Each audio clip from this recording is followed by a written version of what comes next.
남편하고 그 남편과 부정행위를 한 상간녀를 모아다가 이제 를 작성을 하는 거죠. 손해배상 해서 청구한 사건을 들고 오셨었잖아요.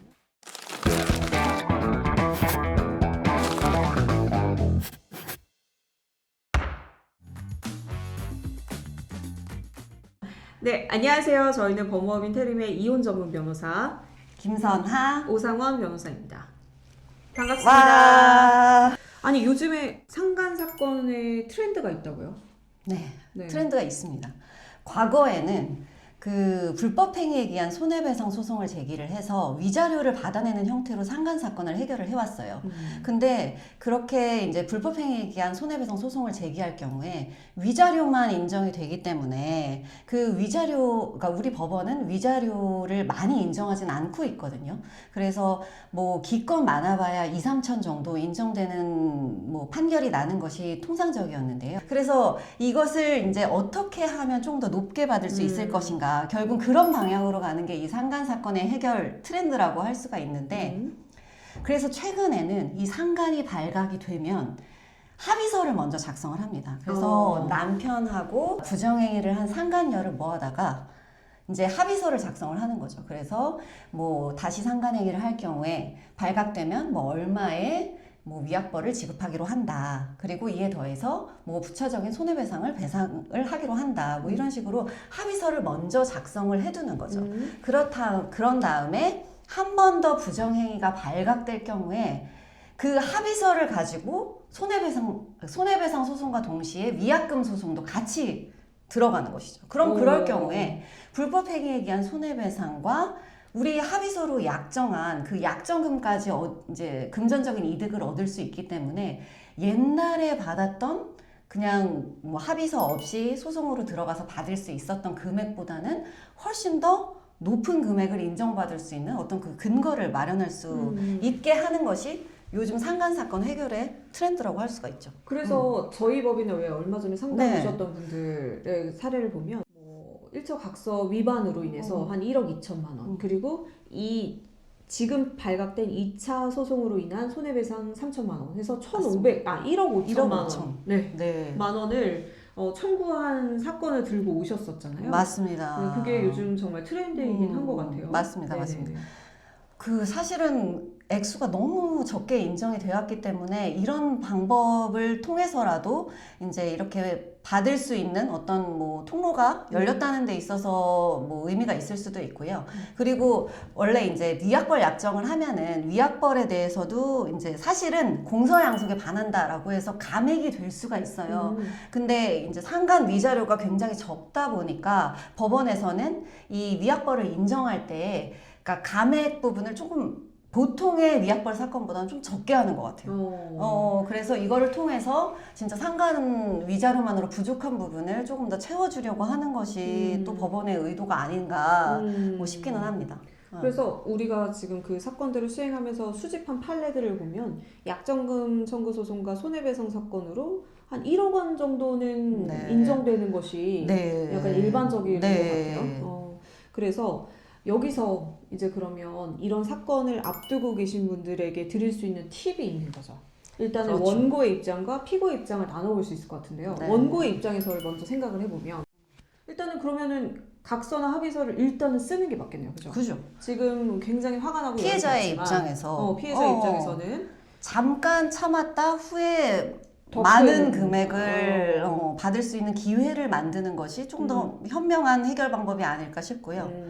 네, 맞아요. 어차피 바람을 이제 피우면은 사실은 중간에 그만두기가 쉽지가 않기 때문에 또 피울 가능성이 굉장히 높아서 맞습니다.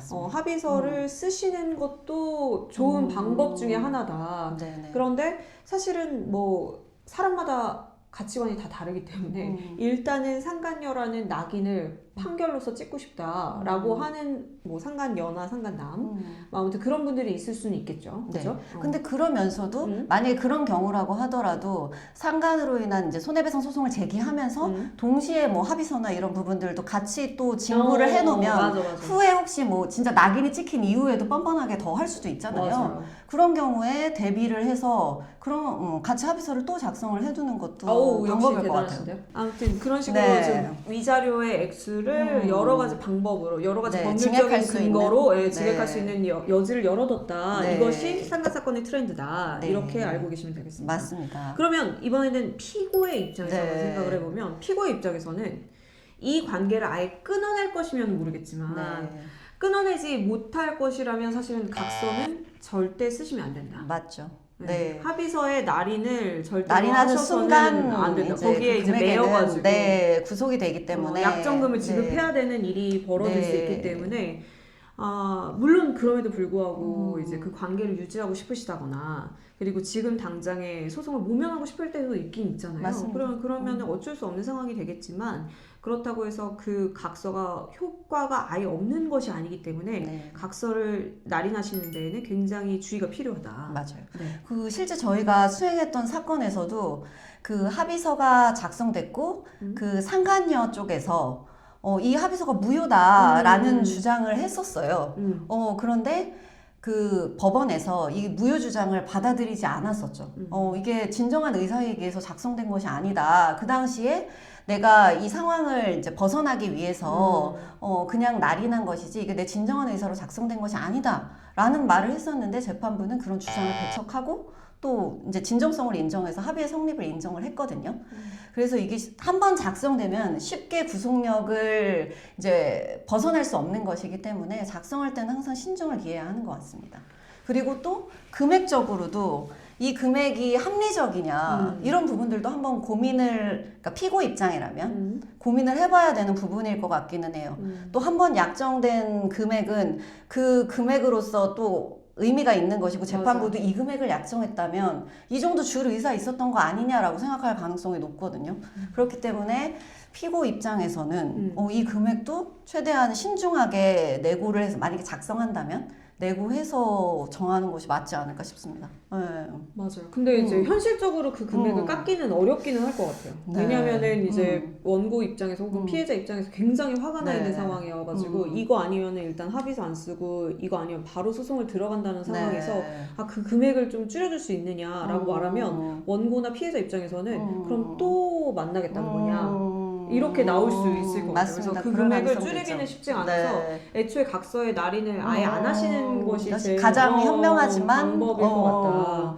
그런데 한편 또 저희 법인에서 얼마 전에 수행한 사건이 있는데 그 사건은 그냥 직장 동료였던 거예요. 어떻게 보면 그 남자분이 이 여자분을 일방적으로 좀 좋아하기는 했었던 것 같아요. 그런데 그런 관계였는데 그 아내분이 그 사실을 아시고 난리가 난 거예요.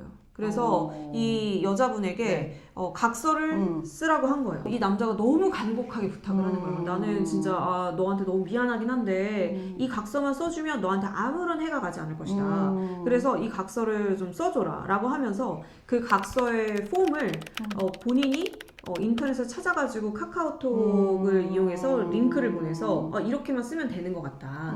네가 이렇게 똑같이 써줘라 라고 해가지고 그 여자분이 그러면은 어쨌든 직장 동료고 또 뭐 가정에 파탄 난다고 하고 이것만 써주면 아무런 문제가 없다고 하니까 일단 그냥 써준 거예요. 그거 그대로. 그랬는데 나중에 결국 부정행위에 이르게 된 거예요. 이 아내분이 너무 열이 받아서 2차 소송을 하면서 아까 그렇게 말씀드렸던 그 1억 2천만 원의 약정금 청구 소송과 그리고 3천만 원의 위자료 청구 소송을 제기한 거예요.